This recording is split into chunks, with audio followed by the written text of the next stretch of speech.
All right, welcome to another deep dive where we kind of dig through all this stuff and hopefully pull out something useful for you. Yeah. So today we're looking at strength training. Yes. And we've got Louie Simmons' Westside Training PDF. Right. And so, you hear about Westside Barbell all the time, Yeah. but what are they actually doing? That's what we're going to try to figure out today. That's it. So we're going to unpack some of these principles behind their methods and how they train. Yeah. So right off the bat, Louie talks about accommodating resistance. Okay. And, we've all felt this, right? You do a squat and you're in the hole and it feels really heavy. And then you get up towards the top and it feels lighter. Yeah. So this whole concept of accommodating resistance really boils down to the fact that your strength isn't constant throughout a range of motion. Right. So as your body changes leverage, you become stronger, or in some cases weaker at different points. Yeah, like if you're doing a curl, Yes. the bottom is much harder than the top. Exactly. And it turns out people have been trying to figure this out for a long time. Yeah, it's not new. Louie talks about this guy, Max Hertz. Mm-hmm. Like back in the early 1900s, he was trying to build these oblong cams to match the resistance to your strength curve. Oh, interesting. And then, later Nautilus machines tried a similar thing. Right. But Louie's not too impressed with their results. Well, yeah, and you can see why, right? They were trying to increase resistance as you got into a stronger position. But these things can only do so much. And especially, compared to free weights, there are definitely limitations in terms of how they actually, improve your strength. Yeah, so one of the things Louie talks about is, people have used power racks to do this. Uh-huh. And he gives this awesome example with a deadlifter. Okay. The guy pulls 600 pounds off the floor, but if you just bump that bar up 2 inches, he can pull 625. And you pump it up to 4 inches, he can pull 650. And then at 8 inches, he pulls 750. So, it just shows you right there how much stronger he gets as he gets closer to lockout. Yeah, and that's a really great illustration, but it raises the question, how much does that strength from the rack actually transfer over when you're pulling from the floor? Right. Louis points out that, your body position is not exactly the same, pulling from different heights in the rack versus pulling off the ground. Right.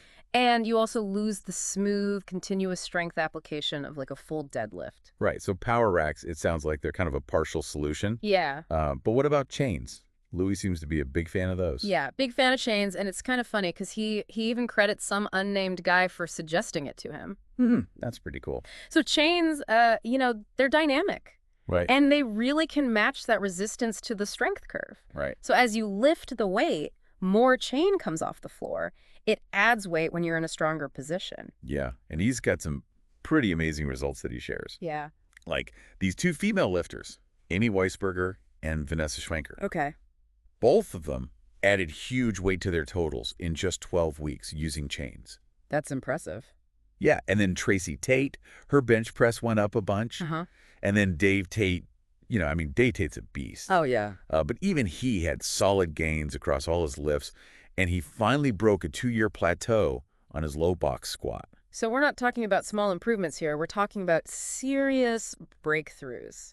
Yeah, and this is all just from adding chains. It's kind of crazy. I think what's really fascinating is how fast some of these results came. Yeah. It seemed like there's a much more, immediate and profound effect that chains can have on your strength, like your ability to generate force. Yeah, so let's talk specifically about how they're using these chains. Right. For the bench press, Okay. they're using 5-foot-long chains, Right. 58-inch lengths. Uh-huh. Each one weighs about 20 pounds. Okay. And they're set up so that when you're locked out at the top, Yeah. about half the chain's still on the floor. So it's dangling down, Yeah. kind of like a pendulum. Yeah, exactly. So at the top, maybe only the top half is off the ground. Right. That's adding, say, 40 pounds. Yeah. But as you lower the bar, more and more of that chain comes to rest on the floor. Right. And at the bottom, all 80 pounds of that chain weight is gone. Yeah, so let's say you've got 300 pounds on the bar, Okay. and you add 2 of those chains. You've got 80 pounds of chain. Yeah. At the lockout, you're actually pressing 340. Right. But then as you come down, it gets lighter and lighter till at the bottom, it's just 300 again. Yeah, it's matching that strength curve. Exactly. So Louie says there's like 3 big advantages to this. Okay. First off, your base weight on the bar stays the same. Right. So if you're doing your explosive training, Mm-hmm. your percentages stay accurate. Yeah, that makes sense. Second, you're overloading that top portion of the lift. So the strongest part. Right, and this is the part that often doesn't get worked enough when you're just adding weight to the bar. And that's where a lot of people, tend to miss lifts. Exactly. And then the third advantage is it creates this neurological effect where you learn to push with like max force all the way to the end of the lift. Because you have to overcome that increasing resistance. Right. You can't just like ease up at the top. Yeah, and that neurological adaptation, that's actually huge for you. Right. It's not just that your muscles are getting stronger at the top. Your brain, your CNS, which is controlling all the muscle activation, it's learning to be incredibly explosive. Right. So he's got some guidelines for how much chain to use based on your 1 rep max. Okay. If you're benching under 400 pounds, he says use about 40 pounds of chain. Okay. If you're over 500, he says use about 80 pounds of chain. All right. And then, if you're in between those, you just kind of have to experiment. Yeah. So he just lets you keep that good bar speed.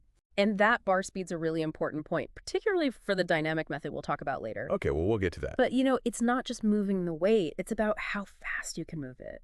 So it's not about grinding. Right. It's about explosiveness. Exactly. Okay, so chains aren't just for bench press. No. He talks about using them for deadlifts as well. Okay. Especially for people that tend to get stuck, like right above the knees. Yeah. And the idea there is often to use a lighter chain first. Okay. That comes off the floor sooner. Uh-huh. And then a heavier chain will start pulling as you get closer to lockout. Yeah, so the goal is still the same, adding resistance where you're typically stronger. Right. And in the deadlift, that's at the top. Yeah. And he gives this crazy example with Tom Waddle. Okay. This guy was working with like 405 to 455 on the bar. Uh-huh. He adds up to 200 pounds of chain. Wow. And he ends up pulling 605. So the chains are helping to compensate for that added leverage Right. at the top, but they're also helping to build better starting strength. Right, because you have to pull harder to get it moving in the first place. And because that resistance increases as the bar goes up, your body just naturally learns to create more force right off the floor. Yeah, so they even did this experiment with squats. Okay. They kept the weight on the bar the same, 415 pounds, and they just kept adding more and more chain. Right. And then when they took all the chain off and even lowered the box that they were squatting to, Yeah. the lifters were way more explosive. Just from having used the chains. Yeah, even though the weight on the bar was the same. Wow. So that's a pretty immediate effect. Yeah. And that really just, further reinforces the idea that this is about training your nervous system to be more efficient. Right. It's not just about making the muscles bigger. It's about learning how to use that strength more explosively. So for chains, the main takeaway is that they're basically overloading where you're strong. Yes. And they're taking weight off where you're weak. Right. So it just makes the whole lift more effective. Exactly. Okay, now let's talk about this percent training and the dynamic method. Okay, this is where we get into the nitty-gritty of how they actually train. Okay. Louie talks about some Russian research on the squat. Okay. And they found that the best zone for building strength was between 65 and 82.5% of your 1 rep max. Okay. And using sets of 2 to 6 reps. Okay. So think about it, if you're trying to throw something, Yeah. if you try to throw a feather, it's going to move fast, but it doesn't have any power. Right. Or if you try to throw a shot put, it has power, but it moves really slowly. Yeah. So that 65 to 82.5% range is kind of like finding a baseball. Okay. Heavy enough to build strength, but light enough to still throw really fast. I like that. Yeah, that's a good example. So at Westside, they really like to stick to sets of 2 within that percentage range. Okay, why is that? Well, Louie mentions a couple of reasons. Well. First, going above 2 reps seems to lead to more injuries, like bicipital tendonitis and even shoulder problems. Interesting. Even though you often feel it in the bench press, it's actually from that bar shifting during squats. Oh, I see. And second, in powerlifting meets, you only do singles. Right. So training with sets of 2, it's more specific. Right. It's more like what you're actually doing in competition. Exactly. And this brings us to this velocity force curve. Right. So this basically shows us that weights can be too light. Right. They move too fast to build strength. Yeah. Or they can be too heavy. Mm-hmm. They move too slow and you don't develop speed. So this 65 to 82.5% range is kind of like that sweet spot. It is. Where you get both force and velocity. Yeah, and that leads directly to the dynamic method, Okay. which is basically a system of multiple sets Okay. using these sub-maximal weights to try to produce maximum explosive force and velocity on every single rep. Right. So it's not just about lifting heavy. No. It's about displaying that strength fast. Exactly. And that's really important for you because, we all want to be more athletic, more explosive. Yeah. It's not just about being strong. It's about how fast you can use that strength. Now, he also talks about these special exercises that they rotate on squat and deadlift day. Yeah, so these are constantly changing. Every Yeah. 2 to 4 weeks, they'll switch it up. Uh-huh. And they're often working up to weights that are above 100% of their competition max Wow. on these variations. So things like box squats, rack pulls, Oh, I see. So it's not just like, doing your regular squat every week. No. It's constantly changing. It's about always challenging your body with new stuff. Right. So you don't adapt too much. Exactly. So it seems like a typical week at Westside. Yeah. You've got a velocity day, which is the dynamic method. Right. And then you've got a max force day. Yeah. Maximum effort. Right. So you're kind of training both speed and strength. Yep. That concurrent training, it's really different from traditional progressive overload. Right. Where you're just kind of, adding weight to the bar over time. And it usually ends up being a trade-off between speed and force. Yeah, so Louie's not really a fan of that progressive overload. No, he really doesn't like it. He says in the beginning, the weights are just too light to really train for velocity. Mm-hmm. And then as you get heavier and heavier, you lose that speed. Yeah. And he also says your volume goes down, which can make you peak too early. Yeah, if we think back to that velocity force curve we talked about, Yeah. Progressive overload, it just makes it hard to consistently train in that optimal zone. Right. Where you're building force and velocity at the same time. Yeah, so he does say that you need to train with those heavy weights, Yeah. like 90% and above, to really recruit all the muscle fibers. Right, but you can only do that for short periods. Okay, like how long are we talking? Maybe 6 weeks or so, because it really beats up your CNS. Right, it's super taxing on the nervous system. Yeah, and he even talks about how, rotating those special exercises can actually be good for your mental state. Oh, really? How so? Yeah, it can reduce anxiety Interesting. compared to just grinding under those super heavy weights all the time. Right. It keeps things fresh and engaging. Yeah, that mental side of training is something a lot of people forget about. Oh, absolutely. It's a huge factor. Yeah. So another problem he sees with progressive overload is that people drop their assistance work. Yeah, as they get kind of to a competition. Right. But he says those are the very exercises that helped you build your strength in the first place. Exactly. You can't neglect them. Yeah. They're crucial for addressing your weaknesses. So building that foundation. Yes, and preventing injury. He talks about their schedule at Westside. Okay. And it's kind of interesting. They do their heavy squat and deadlift stuff on a Monday. Uh-huh. But he says that doesn't affect their dynamic squat workout on Friday. That's interesting. Yeah, so it seems like, with the right approach, you can actually train heavy more often than people think. Yeah, that just shows how adaptable our bodies can be. Right. When you're training intelligently. And when it comes to deadlifts, Yeah. he says they don't actually train the competition deadlift that often. Right. But when they do, it's a lot of singles Okay. with, very short rest periods. Like how short? Like 30 seconds sometimes. Wow. Yeah, so they start with lighter weights, maybe like 60% of their max. Mm-hmm. And they do maybe 15 singles. Okay. And then each week they'll do fewer reps Yeah. and increase the weight. So they're basically peaking throughout the week. Yeah, and they usually top out around 85% for 6 to 8 singles. Gotcha. But the focus is always on being explosive. Yeah, and that submaximal approach, it actually lets them exert more force on each rep. Right. Because they're not just grinding under, max weight. Yeah, so it's about speed and power. He even connects the box squatting that they do on squat day to their deadlift training. Interesting. How so? Yeah, he says it's basically velocity training for the deadlift. Oh, I see. It helps them build that explosiveness. So it's all about, transferring that power from the squat to the deadlift. Yeah, and then on their max effort day for squat and deadlift, it's all about, max singles or max reps on all these different exercises. Okay. Like good mornings, different squat variations, different pulls, and then lower back work, abs. Sounds pretty comprehensive. Yeah, they even do some static and isokinetic stuff too. Yeah, it's all about challenging your body in different ways. Right. And preventing it from adapting. So those are the benefits of this percent training. Okay. You've got controlled volume, your working speed, and max weights. You keep those special exercises going, you're less stressed out, and you get to set PRs all the time. Right. So it's a really well-rounded system. Yeah. It's not just about lifting heavy weights. Right. It's about all these other factors. Exactly. The mental, the technical, all of it. Okay, let's talk about bands and chains, specifically for the bench press. All right. So Louie talks about how they've coached like a crazy number of people to over 600-pound bench presses. Yeah, that's pretty remarkable. Yeah, and one of their guys, George Halbert, Okay.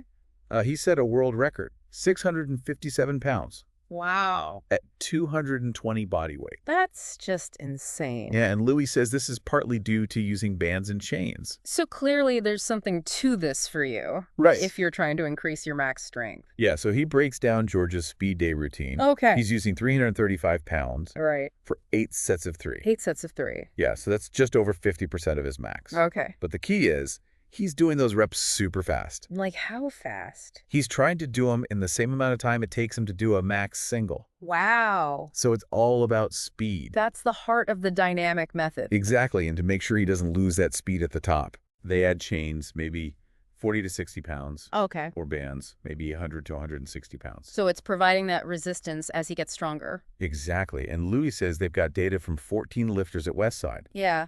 That all bench at least 551. So this isn't just one guy. No, it seems like it works for a lot of people. That's really interesting, and that wider data set is pretty compelling. Yeah, so after his speed work, George always focuses on his triceps, delts, and lats. Makes sense. Those are the key muscles for the bench press. Right. And he even does extra work for his triceps and lats on Mondays and Fridays, too. So it's all about, like, building those supporting muscles.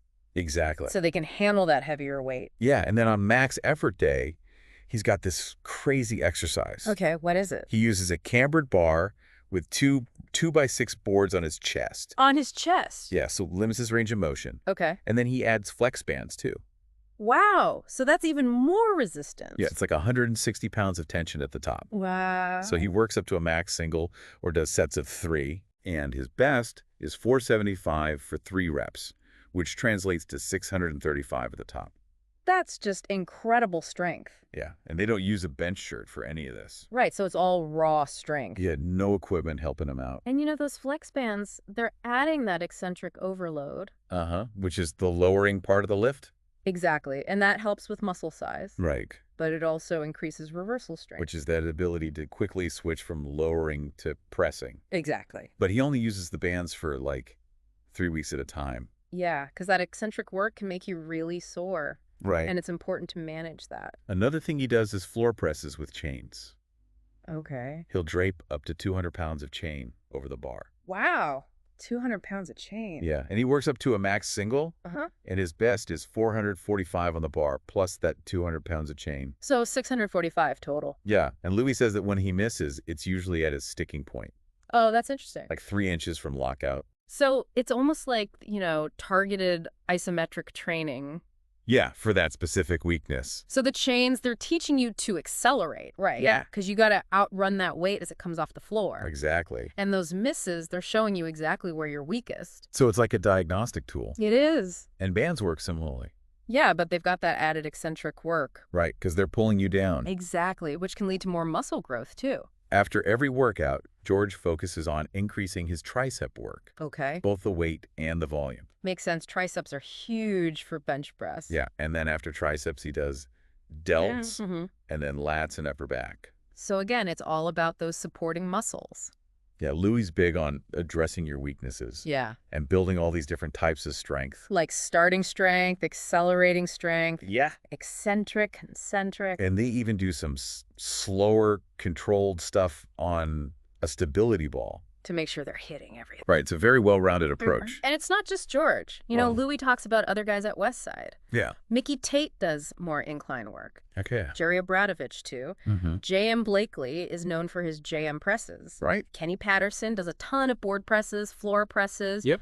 High-rep dumbbell work. And Rob Fusner uses those extra-wide benches. Yeah, so it's very individual. Right, but it's based on those same principles. Exactly. They even use weight releases as another method. Oh, interesting. Yeah, so the takeaway is to get a big bench, you need to train it from all angles. Yes. And use good equipment. And don't forget that accommodating resistance. Right. Whether it's chains or bands, that's a huge part of it. All right, now let's talk about how to bench 500 easy. All right, so this is where they get into the specifics. Yeah, he's still talking about that conjugate method. Right, combining max effort with the dynamic method. So it's speed and strength. Exactly, that's how you keep progressing. So for the dynamic bench, they usually do it on Sunday. Okay. And they use 55% of their contest max with a shirt, or 60% raw. Right. And they do 8 to 10 sets of 3 reps. Oh, okay. And he says use 3 or more different grips. Different grips. Yeah, and most of them are inside the power rings. Why is that? He says it really builds up the triceps and front delts. Oh, I see. And the key with every rep is that it's got to be explosive. So a fast, controlled lowering. Yeah, but no pause on the chest. And he says, don't lower the bar slowly if you want strength. Oh, interesting. Apparently, that just builds muscle, not strength. Hmm. And he's not a fan of bodybuilding magazines. He thinks they give bad advice. Yes, different goals, right? Yeah, they're worried about looking good. Right, not necessarily being strong. Exactly. So Louie's big on pushing the bar straight up. Not letting it drift back. Yeah, because it requires stronger triceps, Okay. a shorter distance, Yeah. and it's safer for your shoulders. Yeah, that makes sense. He also says the bar will naturally go to your strongest muscles. Which is usually the delts. Yeah, but you want the triceps to be the main drivers. So you got to train them specifically to take over. And during their dynamic workouts, they sometimes do these sub-maximal weight checks. Oh, okay. How does it work? They just add like 30, 50 pounds, and they just want to make sure that the bar speed is still good. So if it slows down, that's a sign to stop. Exactly. That's a really good tool for you to use, by the way. Yeah. It gives you instant feedback on whether you're training for speed or not. So after the dynamic bench work, they hit triceps hard. Usually 60 reps of dumbbell extensions, palms in. Okay. Or 40 reps of barbell extensions to the head. To the head. Yeah, like to the forehead, chin, even the throat. Wow, okay. And he mentions those Paul Dix presses and the JM presses again. Oh, right. Those are good tricep builders. And then after triceps, yeah, they do front raises heavy, side delts, rear delts, then 4 or 5 sets of lats. Okay. And then they finish with hammer curls. So it's a very complete workout. Yeah, they're hitting all those muscles involved in pressing. And that's how you get a strong bench press. Okay, now let's talk about HIT, high intensity training. All right, this should be interesting. Yeah, Louie's not a big fan. No, he's pretty critical of it. He says he's worked with pro and college football and basketball teams. Okay. And they always had problems with the guys that came from HIT programs. Yeah, like what kind of problem? Like their vertical jump was bad, their squat was weak. That's not good. Yeah, and he tells this story about a pro lineman who did HIT in college. And then he was embarrassed by his numbers at the combine. Oh, no. Yeah, but then he switched to the Westside methods. And he got strong fast. So real world results. Yeah, and the guy's conclusion was basically that machines and HIT were useless. That's a pretty strong statement. Yeah, but he's speaking from experience. Right, he's been there. So Louie says that HIT's idea of intensity is just like a feeling. Not really a measurement. Yeah, it's like the pump you get. Okay. But it's not based on percentages or bar speed. Yeah, it's not scientific. And he contrasts bodybuilders whose goal is just to get bigger. Not necessarily stronger. Right, with smaller athletes who are often way stronger. Relatively speaking. Yeah, like compared to their body weight. Right.